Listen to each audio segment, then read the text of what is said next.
Hello everyone, in this video I'm going to show you how to fix the problem of your Google Chrome crashing after opening the Google Chrome browser here. So this is a common issue for you, so I'm going to show you the one solution to fix this problem. So first of all, you need to go to the right corner here, click on it in the three dot menu here, then go to the settings here, click on settings. After opening the settings, you need to go to the advanced option here, click on advanced. Then you need to scroll down and you need to find the system option here, click on system.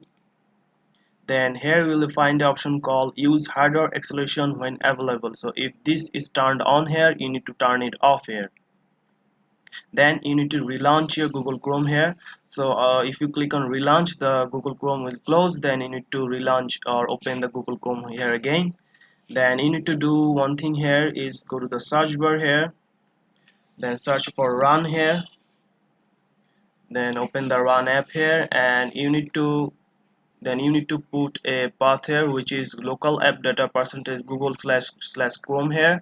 So you need to open this Google Chrome app data here, which is user data of Google Chrome here. So just click OK, and this will open a folder for you which is called user data. So this is the user data of your Google Chrome. So you need to right click on it and delete this data from delete your Google Chrome data here. So this will delete all the user data of your Google Chrome, and this will reset your Google Chrome. So remember, if this will also delete your login and also the save data of your Google Chrome here. So make sure you need to back up your data of your Google Chrome here. So you need to delete this, and the Google Chrome crashing of.